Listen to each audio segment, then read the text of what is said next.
অনেক দূরে পাহাড় আর জঙ্গলের মাঝখানে একটা গ্রাম ছিল। নাম নিশ্চুপপুর খো। কিন্তু এই গ্রামের নামের মতোই সবচেয়ে অদ্ভুত ব্যাপার ছিল। গ্রামটা ছিল সবসময় নিশ্চুপ। কেউ হাসে না, কেউ ঝগড়া করে না, এমনকি কুকুরও ঘেউ ঘেউ করে না। লোকজন বলতো, ওখানে গেলে মানুষ কথা ভুলে যায়। একদিন শহরের একজন ইউটিউবার নাম রুদ্র ভৌতিক জায়গা নিয়ে ভিডিও বানাতে বের হয়। লোকমুখে সে শোনে কি নিশ্চুপপুর কি এর কথা। সবাই তাকে নিষেধ করে, ওখানে যাস না বাবা, ওটা গ্রাম না, ফাঁদ। কিন্তু রুদ্র শোনে না।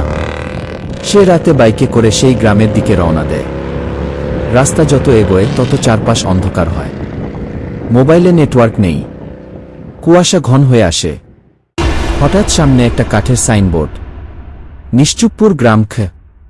কিন্তু অদ্ভুত ব্যাপার, বোর্ডে হাতের লেখা ছিল লাল রঙে, ফিরে যাগু। রুদ্র গ্রামে ঢুকে পড়ে, কিন্তু গ্রামে ঢুকেই সে থমকে যায়। চারপাশে বাড়িঘর আছে, আলো আছে, কিন্তু কেউ কথা বলছে না। একটা বৃদ্ধ বসে আছে উঠোনে, একটা বাচ্চা খেলছে, একটা মহিলা চুল আঁচড়াচ্ছে। সবাই জীবিত, কিন্তু তাদের চোখ যেন ফাঁকা। রুদ্র প্রশ্ন করে, কাকা, এটা নিশ্চুপপুর তো? বৃদ্ধ তাকায়, কিন্তু কিছু বলে না, শুধু আঙুল দিয়ে গ্রামের ভিতরের দিকে ইশারা করে। রুদ্র এগোতে থাকে। গ্রামের মাঝখানে একটা পুরনো মন্দির। মন্দিরের ঘণ্টা ঝুলছে, কিন্তু ঘণ্টা নড়ছে না, বাতাসও নেই।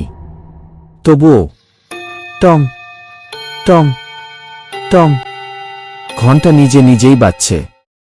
রুদ্র ভয় পেয়ে ক্যামেরা অন করে। হঠাৎ সে দেখে মন্দিরের ভিতর দেয়ালে লেখা, যে শব্দ করে সে থাকে নাগি।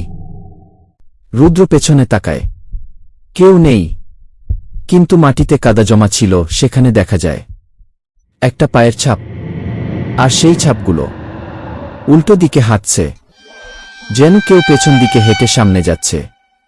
রুদ্র দৌড়ে এক বাড়িতে ঢোকে। এক মহিলা বসে আছে, হাতে প্রদীপ। রুদ্র তাকে বলে, দিদি, এখানে সবাই কথা বলে না কেন? মহিলা ধীরে মাথা তোলে, তার মুখে ভয়, তার ঠোঁট কাঁপছে।